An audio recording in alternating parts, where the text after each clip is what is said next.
Hi friends, welcome to Maruti channel. ಮಕ್ಕಳಿಗೆ ಈ ಥರ ಕಲರ್ಫುಲ್ಲಾಗಿ ಮಾಡಿಕೊಡಿ, ತುಂಬ ಇಷ್ಟಪಟ್ಟು ತಿಂತಾರೆ. ಮಧ್ಯಾಹ್ನ ಬಾಕ್ಸ್ ಕೂಡ ಖಾಲಿ ಮಾಡ್ಕೊಂಡು ಬರ್ತಾರೆ. ನೋಡಿ ಎಷ್ಟೊಂದು ಉದುರುದ್ರಿ ಆಗಿದೆ. ಅನ್ನ ಮೆತ್ತಗೆ ಕೂಡ ಇದೆ, ಕಾಲಿಲ್ಲ. ತುಂಬ ಚೆನ್ನಾಗಿದೆ, ರುಚಿ ಮಾತ್ರ ಸಖತ್ತಾಗಿತ್ತು. ನೋಡಿ ಎಷ್ಟೊಂದು ಹಾಕಿರೋ ತರಕಾರಿ ಎಲ್ಲ ಚೆನ್ನಾಗಿ ಫ್ರೈ ಆಗಿದ್ದಾವೆ.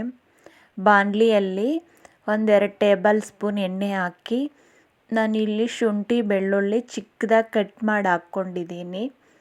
ಒಂದು ದೊಡ್ಡದು 2 ಈರುಳ್ಳಿ ಕಟ್ ಮಾಡಿ ಹಾಕಿ, ಒಂದು ಮೀಡಿಯಮ್ ಸೈಜ್ ಕ್ಯಾಪ್ಸಿಕಮ್ಮು, ಸ್ವಲ್ಪ ಹಸಿ ಬಟಾಣಿ ಹಾಕಿದ್ದೀನಿ. ಇವೆಲ್ಲ ಎಣ್ಣೆಯಲ್ಲಿ ಸ್ವಲ್ಪ 2 ನಿಮಿಷ ಫ್ರೈ ಆದಮೇಲೆ ನಾನಿಲ್ಲಿ ತರಕಾರಿ ಬೀನ್ಸು ಕ್ಯಾರೆಟ್ ಹಾಕಿದ್ದೀನಿ. ಒಂದು ದೊಡ್ಡದು ಕ್ಯಾರೆಟ್ ಹಾಕಿರೋದು.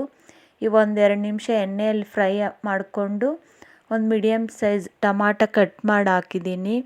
ಇವೆಲ್ಲ ಎಣ್ಣೆಯಲ್ಲೇ ಚೆನ್ನಾಗಿ ಫ್ರೈ ಮಾಡ್ಕೋಬೇಕು. ಎಣ್ಣೆಯಲ್ಲಿ ಚೆನ್ನಾಗಿ ಫ್ರೈ ಆದಮೇಲೆ ಸ್ವಲ್ಪ ಅರಿಶಿನ, ಉಪ್ಪು, ಖಾರದ ಪುಡಿ, ಒಂಚೂರು ಧನಿಯಾ ಪುಡಿ ಹಾಕಿದ್ದೀನಿ. ಇವನ್ನು ಸಣ್ಣ ಉರಿಯಲ್ಲೇ ಚೆನ್ನಾಗಿ ಫ್ರೈ ಮಾಡ್ಕೋಬೇಕು.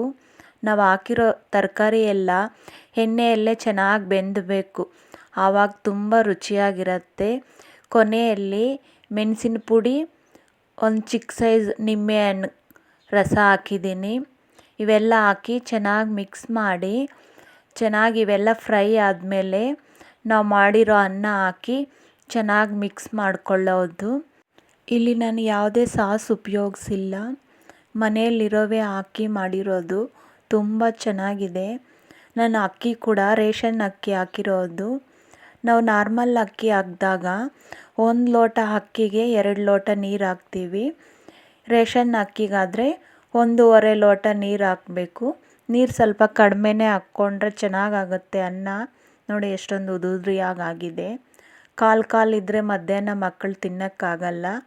ನಾನು ಸ್ವಲ್ಪ ಮೆತ್ತಕ್ಕೂ ಇದೆ, ಉದುರಿಯಾಗಿ ಕೂಡ ಇದೆ. ನೋಡಿ ಚೆನ್ನಾಗಿದೆ, ರುಚಿ ಮಾತ್ರ ತುಂಬ ಚೆನ್ನಾಗಿತ್ತು.